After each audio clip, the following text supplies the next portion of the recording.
Good morning, ladies and gentlemen, and welcome to this event on the Justice and Security Bill. Question, a common sense solution to a damaging problem. Now, it's conventional at these kind of events to introduce your speaker by reading out all of the various roles they've had over the years and the great things they've done, but that would be a mistake this morning because it would leave us with absolutely no time for the actual discussion. Ken's had 6 different cabinet posts. He's done every single important job in government. He's now minister without portfolio, giving him the freedom to advise and discuss all the important issues facing government.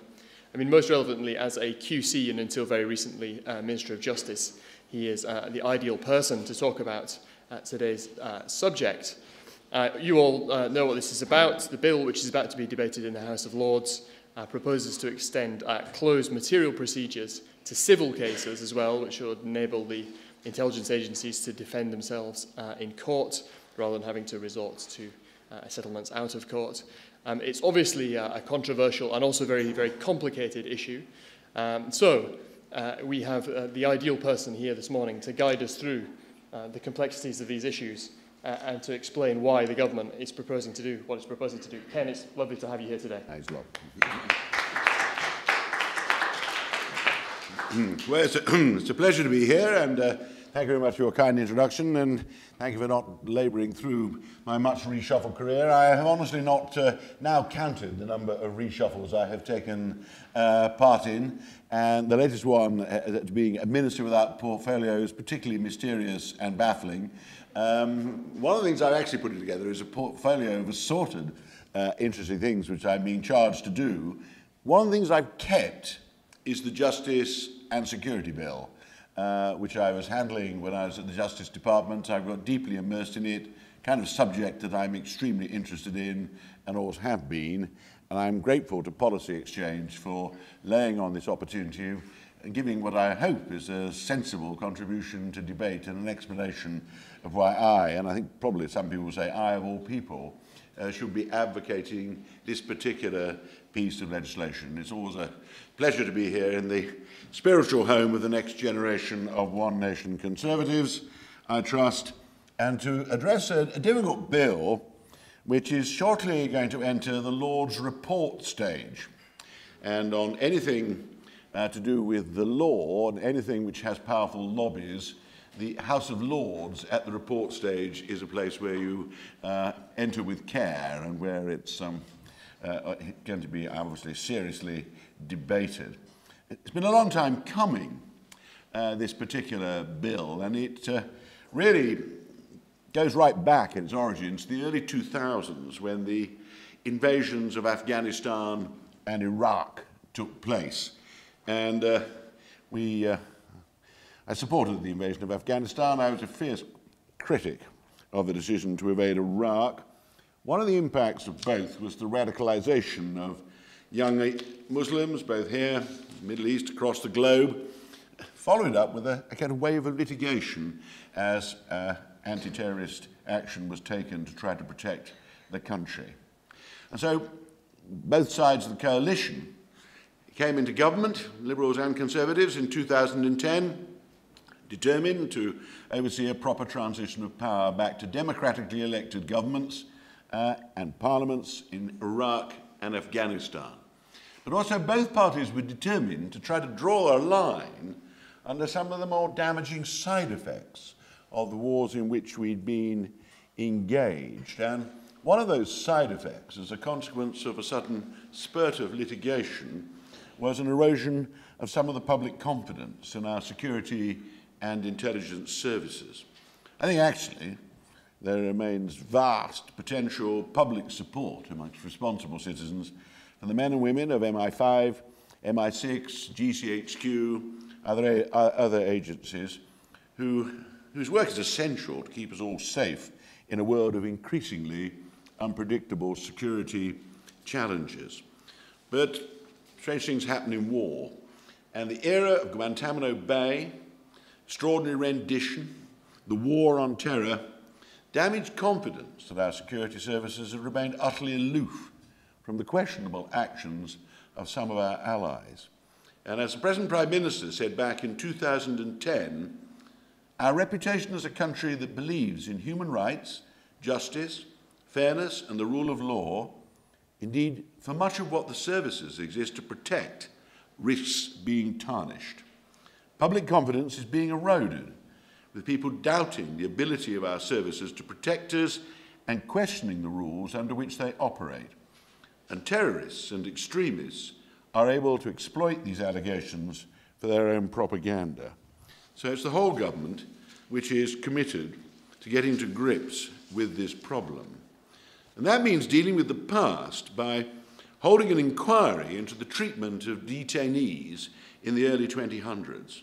At the moment, Mr. Justice Gibson's inquiry eventually just had to be brought to an end and suspended, and the resumption of a new inquiry still awaits the police finishing their related investigations into the latest allegations.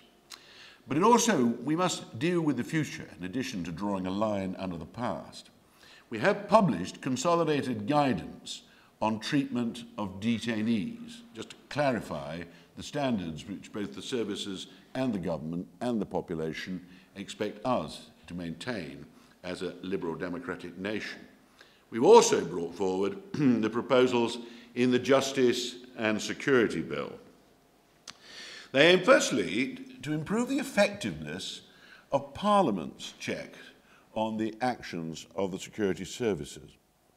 It aims to remove the question marks about the ability of our agencies to keep secrets shared with them by the men and women on whom they rely as sources and by all our international allies. And we're also trying to ensure that those who work in the services themselves, are being held to account properly for their actions under the rule of law. That's now highly controversial, and I'm exchanging arguments with people I usually find myself agreeing with, which is interesting. It's one reason why I'm glad I kept the bill. I'm as strong a supporter of the rule of law, civil liberties and democratic accountability as I ever have been. I'm not well known for changing my opinions, and I certainly don't advocate things that I disagree with. I always take care to avoid that, whatever government I'm serving. I'm a one-nation Tory, to coin a currently popular phrase again.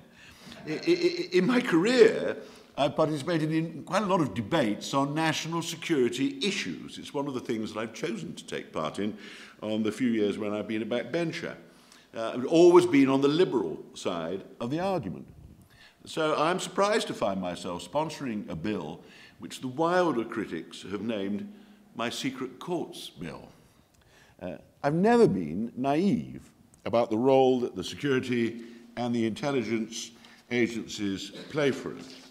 But I want them to be more able to defend themselves and also to be more accountable to the courts and to Parliament.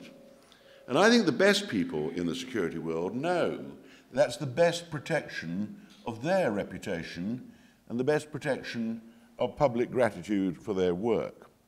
Let me quote Baroness Manningham Buller, who's a notoriously independent-minded former MI5 chief, now in the House of Lords. And she said in the committee stage there, I quote, "Public confidence in the security and intelligence community is not helped by the fact that in many cases we have been unable to defend ourselves in court."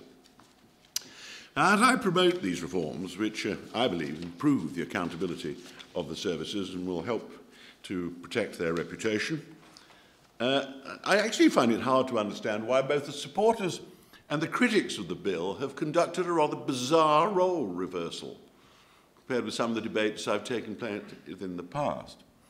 On the one hand, we have the security services supporting a change to the court process to enable themselves to be held more accountable in courts of law. On the other hand, my old friends and allies in the human rights lobby say, unless it's in a public hearing, they don't want to allow the judge to take into account the sensitive evidence from intelligence agencies that's currently excluded from court. The critics say if spies can't give evidence in open court, getting up there, explaining what the intelligence information is that they've been acting on, the critics would prefer to stay with secrecy and the exclusion of that evidence. Serious cases involving allegations of mistreatment should remain undecided, and the amount of damages should be settled on behalf of a silenced defence. Recently, the debate's begun to be taken into the realms of fantasy, so let me, for the avoidance of doubt, make it clear that this bill's about national security. The chances of this bill applying to such matters as the Hillsborough inquiry, to the investigations about Jimmy Savile, to the Stephen Lawrence inquiry, and to any of these is about level to the chances of my picking up my hush puppies and taking part in a marathon. It's completely irrelevant to what we're talking about. The bill only applies to the narrow issue of evidence, and that involves national security, the safety of this state and its population, not crowd control, sexual offences or policing policy. I'm afraid the unworthy suspicion enters my mind that there are some civil libertarians who find it easier to criticise the status quo, which we all enjoy doing in many fields, than actually to do anything about improving it. And I object to this. I'm not actually interested in the comforts of just opposing and moralising about problems. The task for any sensible party of government is to get to grips with problems and to seek solutions to them. So I'm reassured in my reforming zeal for this bill to find that these proposals have met with support from some real heavyweights in the civil libertarian jungle that I inhabit. Lord Wolfe, the former Lord Chief Justice, the man who produced Judge Made Lord, Judicial Review, in my opinion, was invented by Lord Wolfe to hold the executive more thoroughly to account. Harry Wolfe said, in most cases that are covered by the bill, the result will be preferable to both sides. Another quote I can cite. These provisions are a great improvement to the present situation and are subject to a good deal of safeguard. That's Lord Mackay, James Mackay, the former Lord Chancellor with whom I served for many years, and actually, despite my reputation, James Mackay is a much more liberal conservative than I am on a great many issues. Sadiq Khan, I can't help remembering, the Labour Party's shadow cabinet spokesman on the bill, a human rights lawyer in his own right, said when I first produced the government's green paper to consult, I quote, "Finding a sensible way of handling intelligence material in judicial proceedings is one way in which we can support the security and intelligence agencies." And I think all those quotes and all this analysis deals with the one problem. It's just a new situation that no one a few years ago would have dreamt of litigating about the activities of the intelligence services in quite the way that they do. And there is no country I'm aware of on earth that has devised a straightforward method of allowing spies and intelligence agents to give evidence in civil claims. Yes, this is what I'm still having to argue. So let's turn to the bill itself. What is it seeking to achieve? Firstly, it will reform the way in which intelligence material is treated in court in the exceptional cases, and they still are there, where that's necessary in the interests of justice. At present, allegations can be made about the actions of security and intelligence agents which can't be fully examined by the courts. The government is unable to defend itself, is forced to seek to settle without liability. There's simply no way in which any court can decide whether a claim is a genuine bid for justice or invented public propaganda. That remains an unanswered question. And the basis of this problem is a legal procedure which I've been involved with in one or two of my previous cabinet posts without ever actually experiencing so far any criticism of any involvement. I survived unscathed from the odd public inquiry, having had to sign PII certificates in my time. Now, here's the present situation.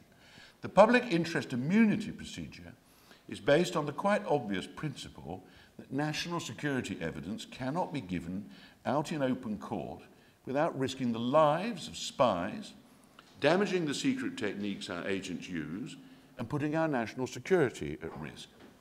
PII requires the Secretary of State personally to read all the documents and certify to a judge that their public release will be against the public interest.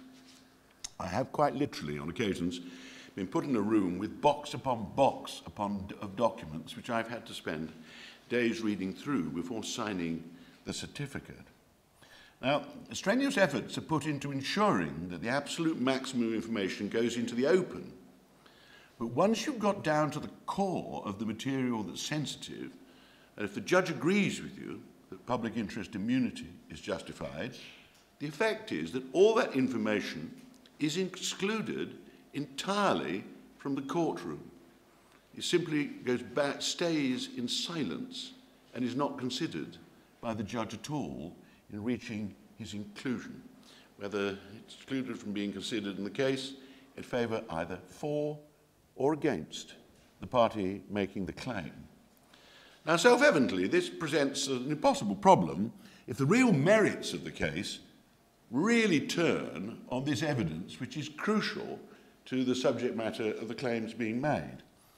And what brought this to a head was, certainly as far as I was concerned, is a very fairly recent case of the former Guantanamo Bay detainees who sought compensation from the British government for our alleged involvement in their mistreatment.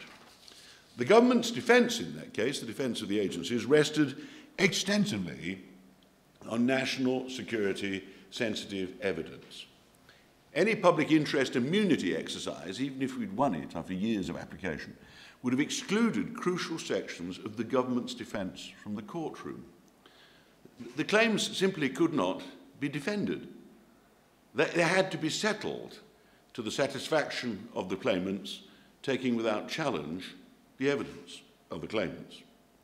Now, actually, as an ordinary citizen, I would prefer to know who was actually right and who was wrong. But that was left in silence and never resolved, with campaigners on both sides happy to carry on asserting that their version of events was correct. And I suspect the ordinary citizen is somewhat concerned about the prospect of more of these sorts of cases in the pipeline, and there are growing numbers of them. More cases where allegations are made against the security and intelligence services, and at the moment they can never be held to account for them in a court of law. More cases which those who wish to radicalise young people against Western democracy can exploit. And more cases in which the taxpayers' money is spent on settlements without a case having been proven.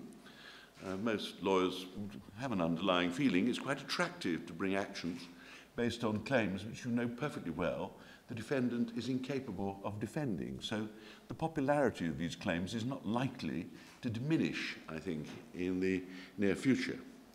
It seems obvious to me this is a problem, difficult problem, which needs to be fixed in a way which is totally compliant with our sense of natural justice and our commitment to the rule of law. A new method of dealing with national security evidence in civil cases is required. One which keeps the evidence secure, but which also allows it to be argued before a judge and considered by the judge. And so the proposal I came forward with was to have a type of closed material procedure, which is actually already available in British law in a number of other areas. The safeguards took some refining. I will confess that the green paper we published initially had something for everyone in it. There's never a brilliant basis for consultation, and people should not be too shocked that we modified it in the light of the reaction we got. There's some of the ways we phrase things in the green paper. But the final, that's what consultation is for, I always thought. But the final proposals made clear that we were proposing a closed hearing which could only be held in relation to civil cases. Can't possibly have a closed part of the evidence in criminal cases, which the accused person can't hear. Which couldn't be extended to inquests, because campaigners seem to feel passionately about inquests, so silence will remain there.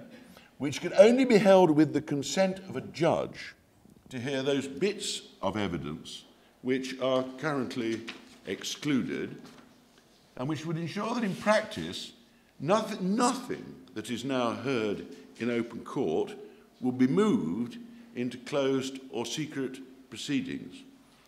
The public and the press can be reassured that nothing which is currently reported of allegations and other things in our newspapers and debated in Parliament will be wrapped up behind closed doors. It's quite misleading to claim the government is somehow pulling into secrecy some things present in the open. I would be fervently against that if anybody started trying to propose that. I mean, I'm an opponent of closed justice in any normal circumstances. It obviously falls far short of the perfection of having public evidence openly challenged. But taking action, turning on the actions of intelligence agencies are not normal circumstances. In fact, again, let's go back to a quote. I share the view of David Anderson, who's the current independent reviewer of terrorism legislation, who told the Joint Committee on Human Rights in a lawyerly way, quotes, "It does not seem to me that the level of injustice inherent in the use of closed hearings in a case of this nature necessarily exceeds either the injustice to the claimant of a case being struck out or the reputational damage to the intelligence agencies that is caused by settling the case, which, had it been possible to reduce the evidence, would have been fought." And that's why we've ensured that, as in public interest immunity, strenuous efforts will be put into ensuring that the absolute maximum of information does go into the open. But that, unlike the present arrangements, PII, the remaining genuinely national security sensitive information can be considered by a judge. The point is worth labouring. Some commentators on the bill don't seem to be aware of the powers we're offering to the judge to ensure that a hearing is fair. They obviously disagree with Lord Mackay when he says that, quotes, "It is the judge who decides what the disclosures have to be and whether they will in fact damage national security."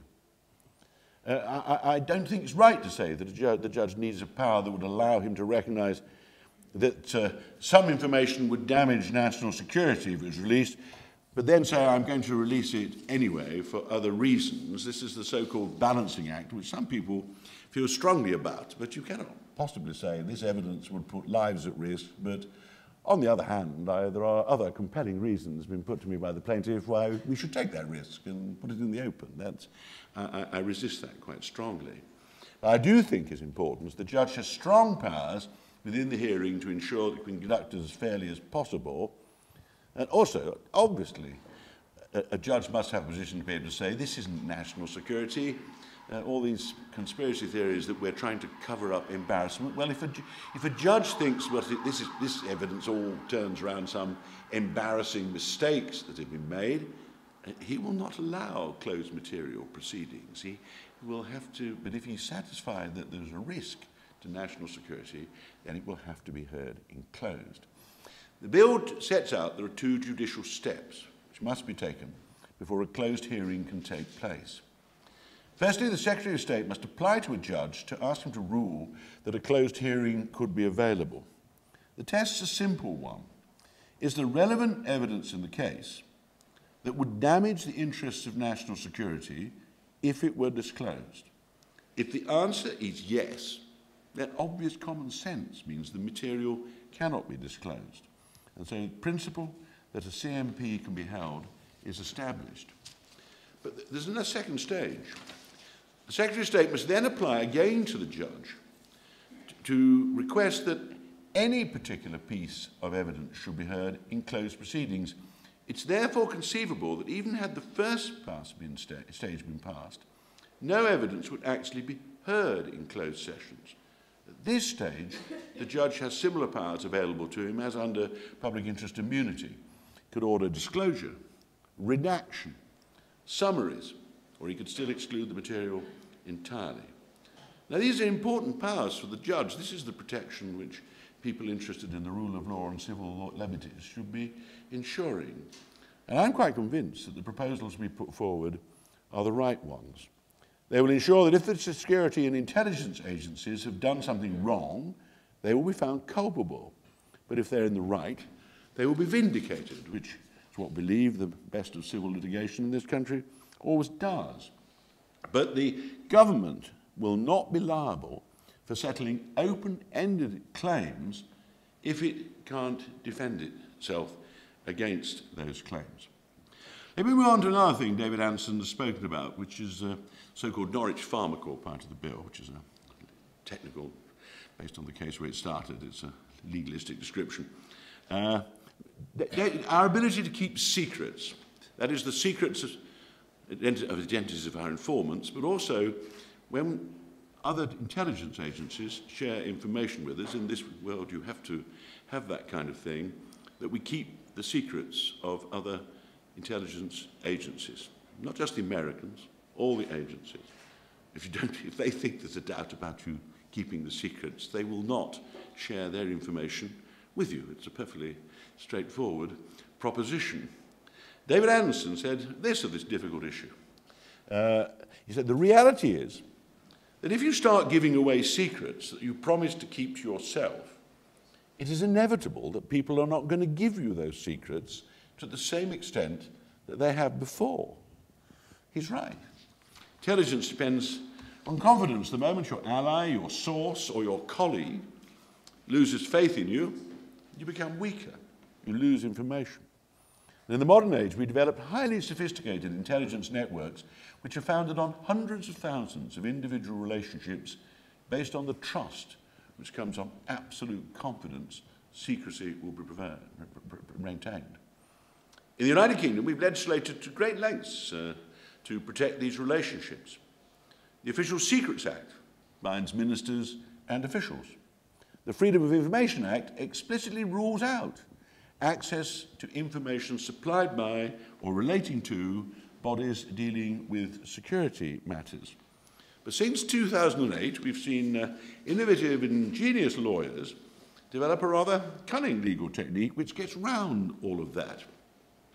So as a result of a case in a quite different area, a case called Norwich Pharmacol, the principle in Norwich Pharmacol has been widened into a loophole which allows lawyers to bypass all the legislation and in cases usually brought in third countries overseas, to ask our courts to demand the disclosure of bits and pieces of secret evidence held by the government, including that which may have been shared with us by our allies.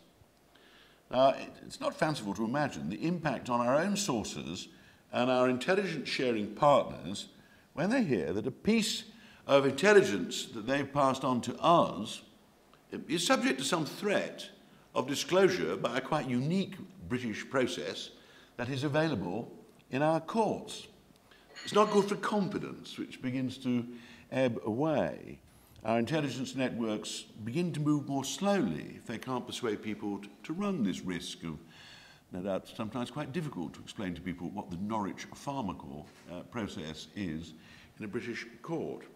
And it is actually a problem. We only had the first case in 2008, but we've already had no fewer than 9 cases of this kind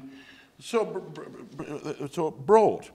They've been brought from all over the world by people of many different nationalities, some of them no contact, no connection at all with this country, all of them trying, with varying degrees of success, to find out if the British government might be holding secret intelligence passed to us by other countries or sources which might be disclosed to them to help them in their court cases in whatever jurisdiction they're bringing a claim.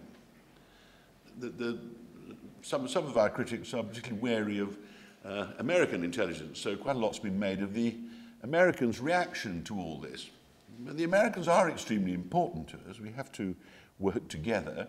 They are our major ally, and they're not going to share intelligence with us if they can't rely on us to keep it proof from our courts.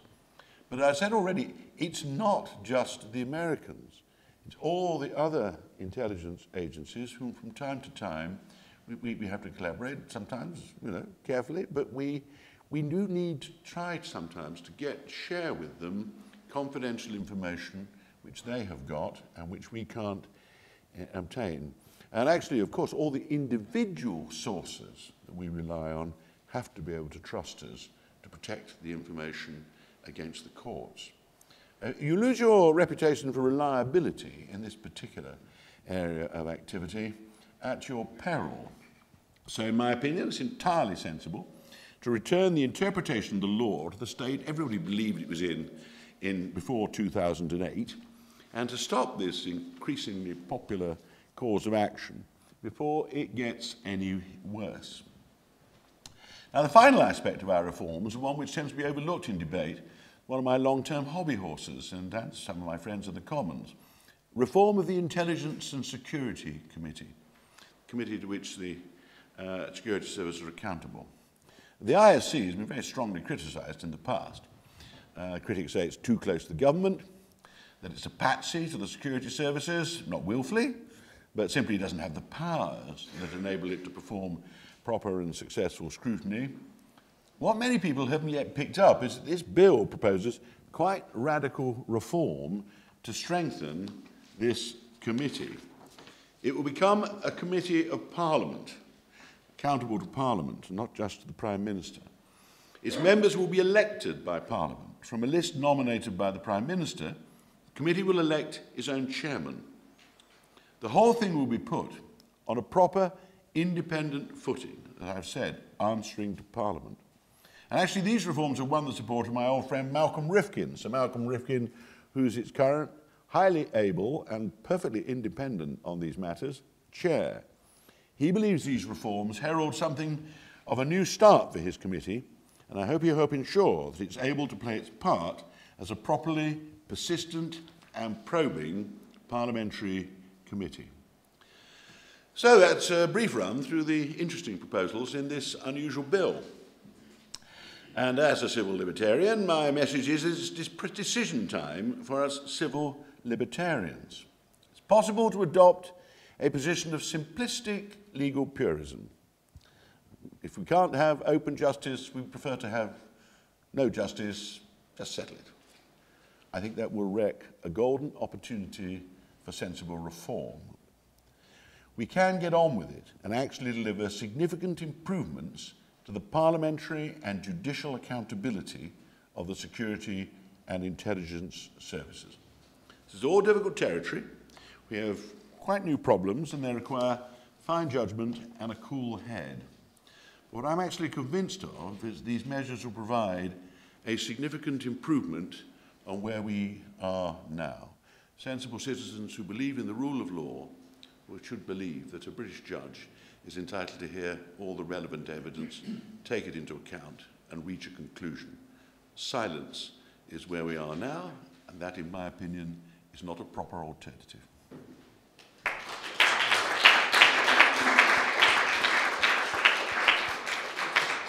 Excellent stuff. So we've covered a huge amount of ground this morning in all different parts of the bill. We've now got about 50 minutes for some questions and answers. I'm particularly keen on questions that are focused on the bill itself. I'm sure that's what we'll get with this. Yeah, so the avoidance of doubt, and I don't usually do this, but I'm usually easily tempted, but I'm going to answer questions on the bill or things closely related to it. Otherwise, you know, the latest sex scandal or Boris's view on the airport will be before we get anywhere. I think there are going to be lots of questions. There is a microphone that will come to you. The gentleman in the very back row is where we'll start. Morning, Donald Campbell from Reprieve. I think there are a few points we might pick up there, but given what you said about judicial independence and the views of David Anderson, I just wondered if you agree with him when he says under this bill the judge's hands are tied and the Secretary of State pulls the strings, and that's a quote he made to the JCHR, I think. Well, the Secretary of State has to initiate the application. I mean, that much is obvious.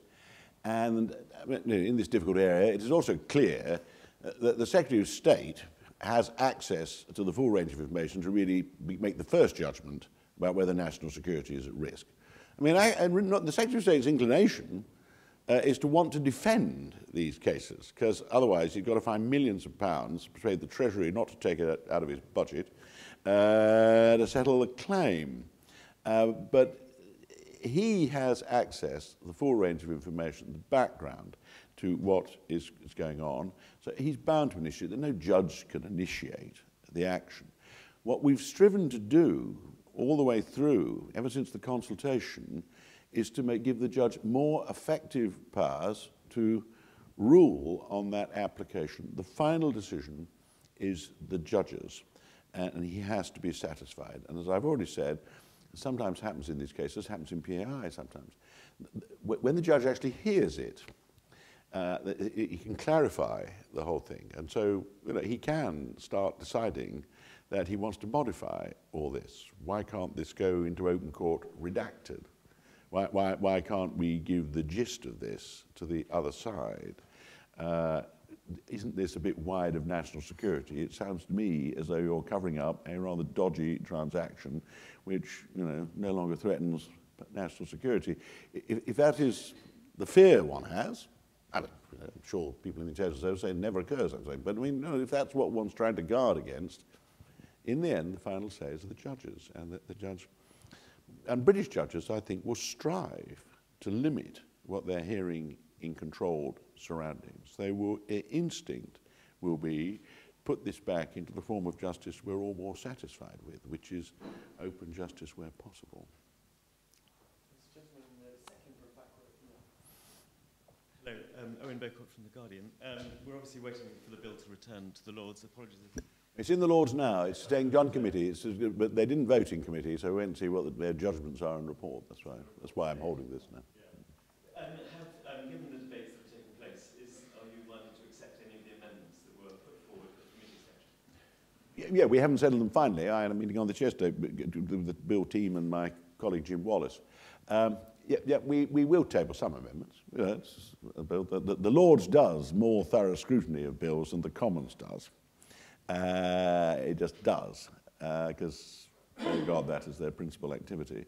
And a lot of specialists in all this, not just lobbyists, in taking part.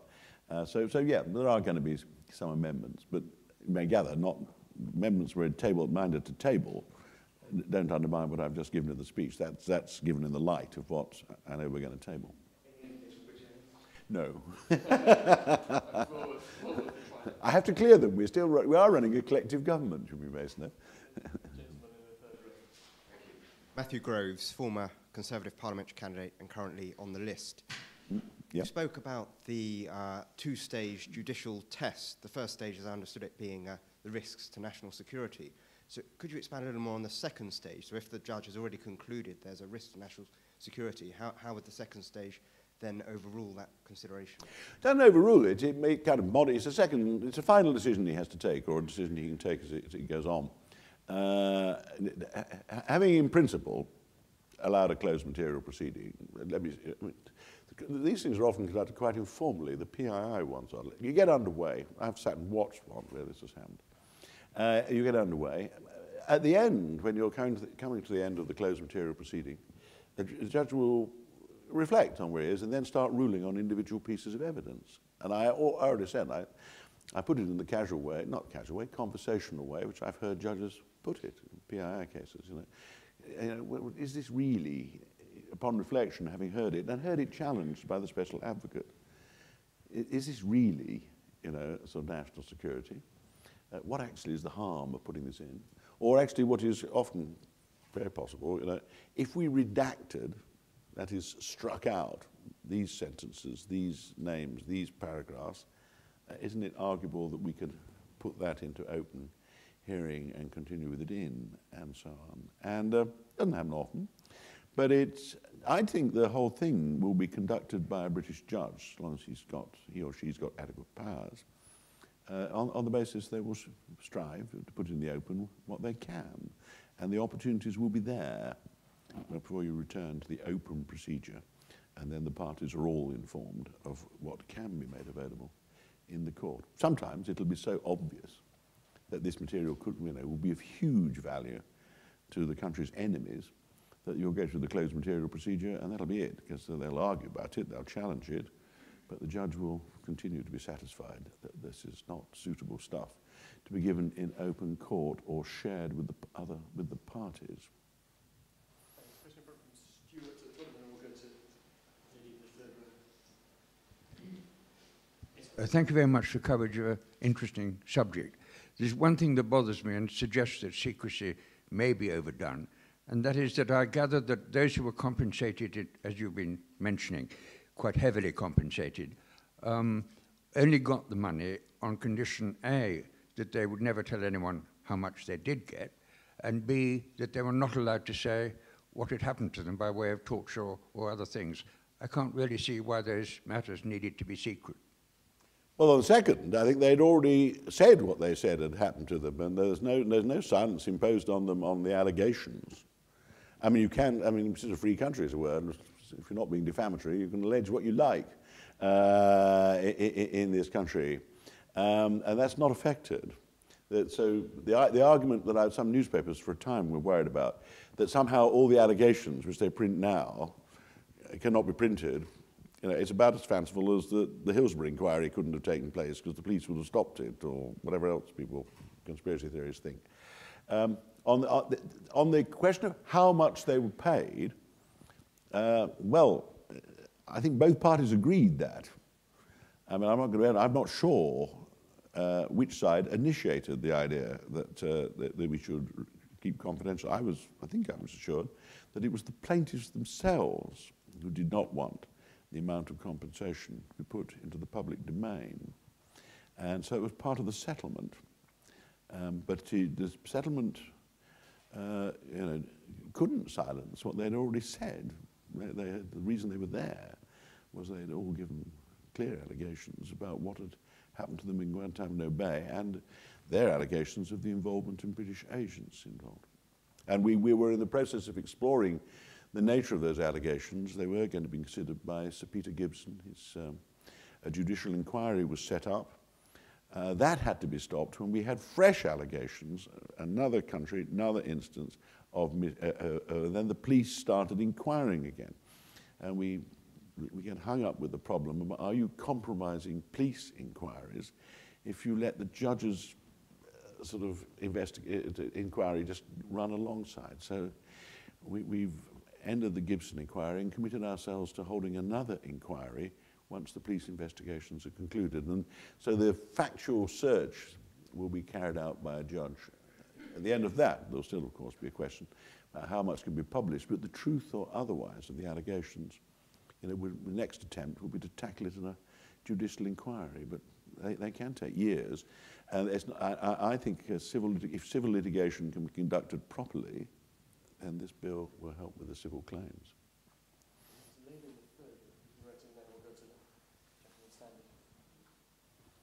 Thank you. Renata Sampson, I work for David Davis MP. You just mentioned special advocates, and I'm curious, why are the special advocates who know more about this than most so concerned about what's being proposed? Well, you have to ask them. They produced a report. They took me by surprise, the special advocates.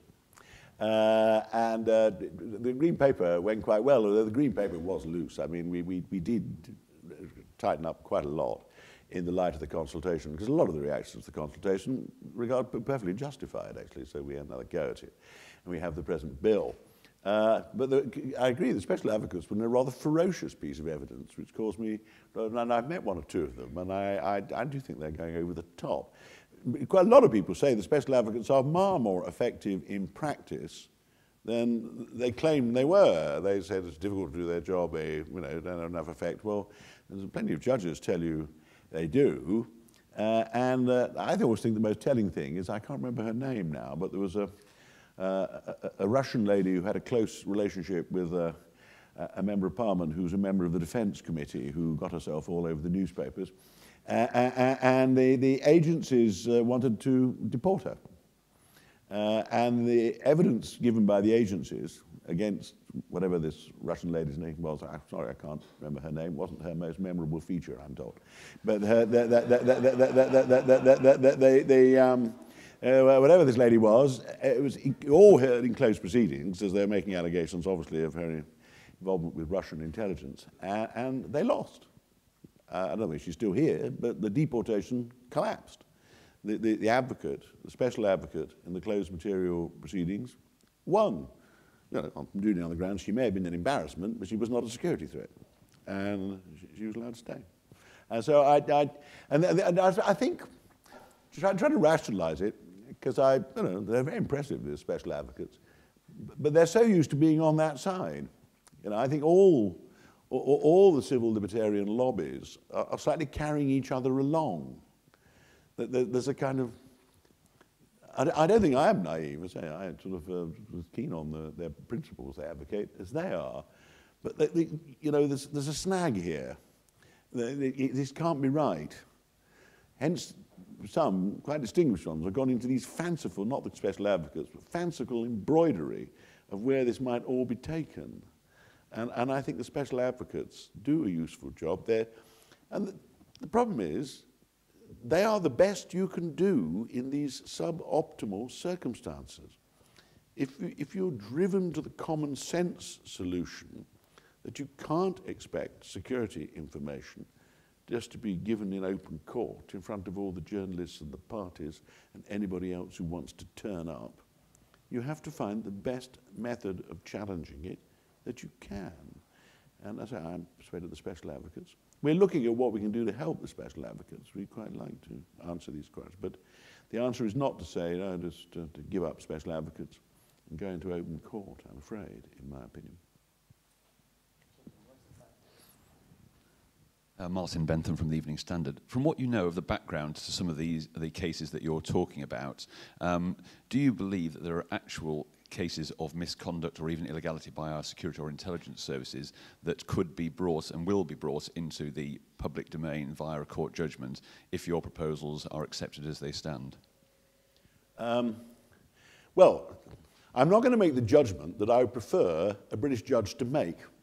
I would like a judge to hear both sides' evidence and arguments and tell me and other responsible citizens whether these allegations are well-founded. That's what I'm aiming to. On the other hand, as I said, it must be tempting. You know, the news must spread. In the British, they have a curious system whereby you can turn up and make allegations that, no doubt in whatever has happened to you, the British were somehow involved, and they give you a lot of money because they're not able to defend themselves against these allegations. And I think the rising popularity of these claims rather indicates that, I mean, maybe because people are coming forward to litigate, but you know, there is a risk that we're going to start attracting people. That's the problem with Norwich Pharmacol. As the news spreads through the world that there is one jurisdiction where it is open to argue to a judge that you should hand over some interesting bits of American intelligence about your organization, you know, it's tempting. I mean, it's undoubtedly tempting.